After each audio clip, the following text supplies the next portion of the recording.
تو مفتی صاحب ہمارے معاشرے میں جو یونیورسٹی کے جو اسٹوڈنٹس ہیں ان کے حوالے سے آپ کے پاس کیا سلوشن ہے؟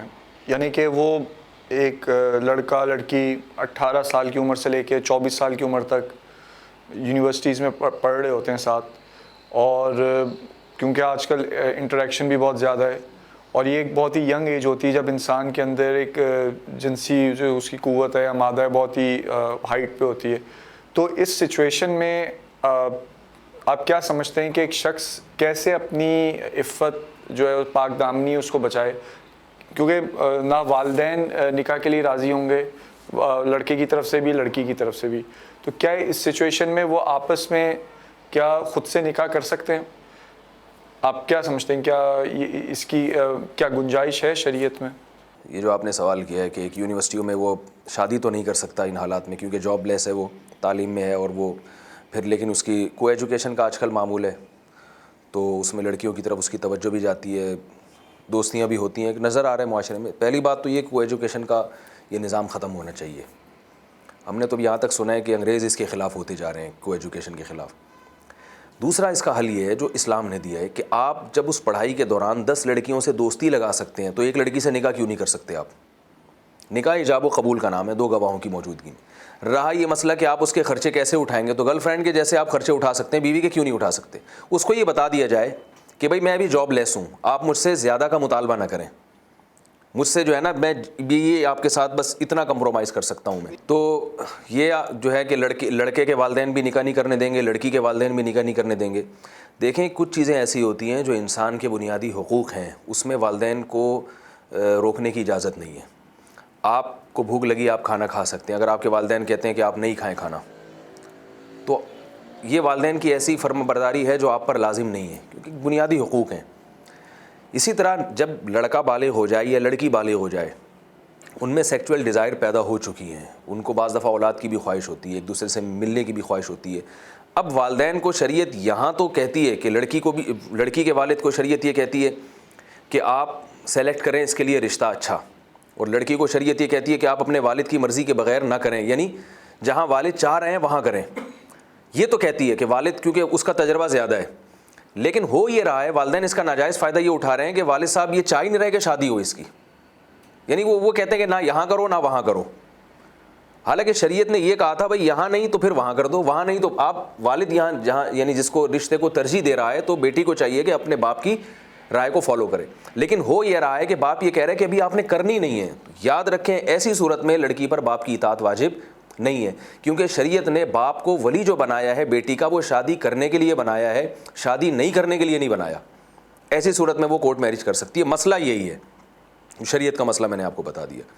یہاں تک کہ عرب علماء جن کا مذہب ہے کہ بیٹی اگر باپ کی مرضی کے بغیر شادی کرے گی تو نکاح منعقد نہیں ہوتا، وہ بھی یہ کہتے ہیں یہ اس صورت میں ہے کہ جب باپ شادی کرنے پر ایگری ہو، لیکن وہ یہ کہہ رہا ہو کہ بھئی یہاں نہیں وہاں، اور اگر وہ شادی کرنے پر ایگری ہی نہیں ہے پھر باپ کی ولایت ساقط ہو جائے گی۔ بلا وجہ ڈیلے کر رہا ہے، تعلیم کی وجہ سے ڈیلے کر رہا ہے، تو یہ تعلیم بھی ظاہر ہے آپ کی جو ڈیزائر ہے نا، جو آپ کی بنیادی ضرورتیں ہیں وہ پہلے ہیں، باقی چیزیں بعد میں۔ اور مرد کو بھی ایسے ہی، مرد کے لیے بھی اس کو بھی اجازت ہے کہ وہ نکاح کر سکتا ہے، اس میں اگر والدین رکاوٹ ڈالتے ہیں تو یہ جائز نہیں۔ اس بارے میں ایک شارٹ کلپ ہے، ایک بیان ہے، وہ میں اکثر نوجوانوں کو بتاتا ہوں، یہ سن لیں، اس میں اس پہ سارے سوالات اور اس کے جوابات موجود ہیں۔ یہ جب یہ مان لیا جائے کہ شادی کرنے سے اس کی تعلیم میں نقصان ہوگا، ورنہ حقیقت یہ ہے کہ شادی کرنے سے تعلیم میں نقصان نہیں ہوتا بلکہ نکاح تعلیم میں معاون اور مدد کا ذریعہ بنتا ہے۔ میں اس پہ ایک حدیث بتاتا ہوں اس بارے میں، صحیح بخاری کی حدیث ہے کہ رسول اللہ صلی اللہ علیہ وسلم کے پاس ایک خاتون آئی، انہوں نے عرض کیا یا رسول اللہ میں آپ سے نکاح کرنا چاہتی ہوں۔ آپ صلی اللہ علیہ وسلم نے ان خاتون کی طرف ایک نظر ڈالی اور پھر نظر کو جھکا لیا، جواب نہیں دیا۔ وہ خاتون سمجھ گئیں کہ آپ صلی اللہ علیہ وسلم مجھ سے نکاح نہیں چاہتے۔ مجمع میں ایک صحابی بیٹھے ہوئے تھے، انہوں نے عرض کیا یا رسول اللہ اگر آپ کو ان سے نکاح میں رغبت نہیں ہے تو آپ میرا ان سے نکاح کرا دیں۔ وہ صحابی کی اس پیشکش پہ خاموش رہیں، یہ خاموشی اس کی علامت تھی کہ یہ راضی ہیں۔ نبی صلی اللہ علیہ وسلم نے صحابی سے پوچھا تمہارے پاس کچھ مہر کے لیے کچھ ہے؟ انہوں نے کہا کچھ بھی نہیں ہے۔ لمبی حدیث ہے، میں اس کو بہت مختصر بیان کر رہا ہوں۔ یہاں تک کہ لوہے کی ایک انگوٹھی بھی نہیں ہے، ایک ازار تھا اور اس کے علاوہ ان صحابی نے کہا میں کسی چیز کا مالک نہیں ہوں۔ عورت کو اختیار ہے کہ وہ انکار کر دے کہ بھئی اب جب یہ ہے تو میں آپ سے نکاح نہیں کر سکتی کیونکہ اتنی غربت میں. لیکن وہ صحابیہ خاموش ہیں. اس کی علامت ہے کہ وہ صحابیہ اس پہ بھی ایگری ہیں کہ بھئی اگر یہ اتنے بھی غریب ہیں تو بھی میں ان سے نکاح کر میں ان سے نکاح پہ آمادہ ہوں.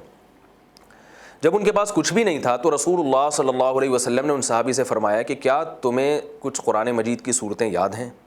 صحابی نے کہا ہاں یاد ہیں. آپ صلی اللہ علیہ وسلم نے فرمایا میں نے تمہارا نکاح اس خاتون سے کیا ان صورتوں کے بدلے میں جو تمہیں یاد ہیں. کیا مطلب تم ان کو وہ صورتوں کی تعلیم دے دینا. اب مجھے بتائیے تعلیم چاہے دینی ہو یا دنیاوی ہو, اس سے معلوم یہ ہوا کہ نکاح تعلیم کی اشاعت کا ذریعہ بن رہا ہے, تعلیم میں رکاوٹ نہیں. کیونکہ بعض دفعہ مرد کوالیفائڈ ہوتا ہے, مرد تعلیم یافتہ ہوتا ہے, وہ صحابی حافظ قرآن تھے یا چند صورتیں ان کو یاد تھیں, تو ایک پازیٹیو پوائنٹ تھا کہ بھئی چلو ان سے نکاح سے فائدہ یہ ہوگا کہ یہ صحابیہ بھی وہ صورتیں یاد کر لیں گی. یہ تو ایک مثال ہے, آپ اس کو بڑے پیمانے پر بھی لے جا سکتے ہیں.